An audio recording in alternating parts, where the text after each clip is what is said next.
Welcome to Walks with Ted. Join me on my travels as I take a different look at interesting places.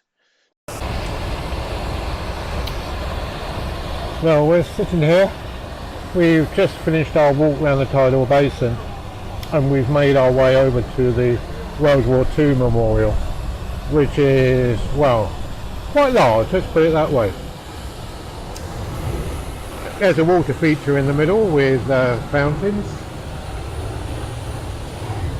And then on either side there's the main tower, one to commemorate the Pacific War, which is that tower there, and then there's one on the other side which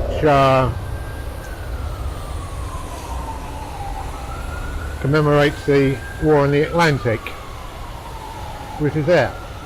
And then round the outside there is 51, I'm not sure, anyway there's 50 odd pillars there, one representing each state in America.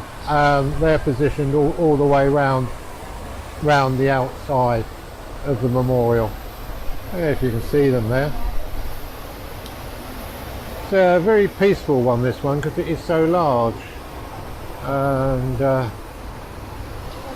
lot of people come in here, you know, if you live in the States, because just behind us we can actually see on these stones here is that the one there is Hawaii, and then you've got the District of Columbia, then you've got New Mexico and Utah, Idaho, Montana, North Dakota, Nebraska, West Virginia, Oregon, California, Iowa, and they go all the way round, which is quite outstanding.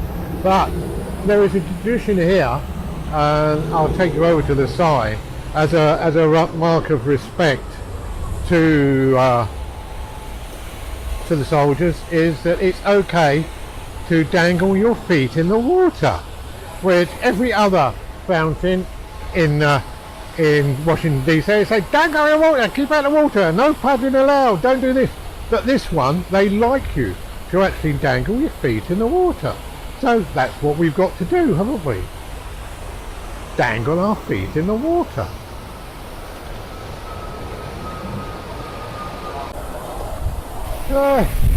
Here we are, we're sitting on the edge of the pond.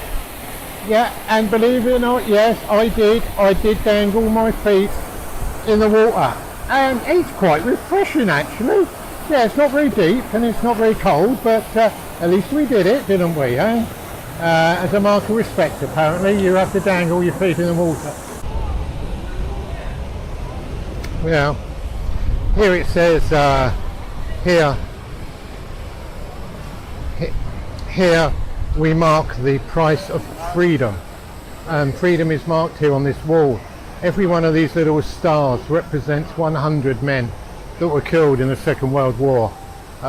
What the total is, I'm not quite sure, but every one of those stars, 100 men. But that's the price we have to pay for freedom, unfortunately.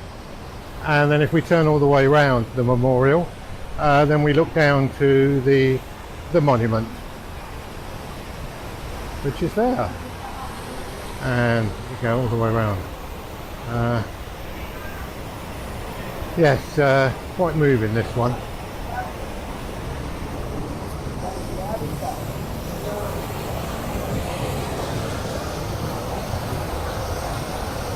Yes, the total loss was 620,000 men, which is quite outstanding, really, isn't it? Alright, we're now at the Vietnam or Vietnamese memorial for the Vietnamese war the Americans went into in the 50s. There's just a small statue here of 3 soldiers, I presume detecting the 3 forces, all dressed up in their military uniforms. But the most striking effect is not that, it's the wall of names, which is over there, and they've actually done it in such a way that it looks like it's below ground. But there's a whole marble wall and it's just covered in thousands and thousands of names. Anyway, let's go down and have a look, shall we?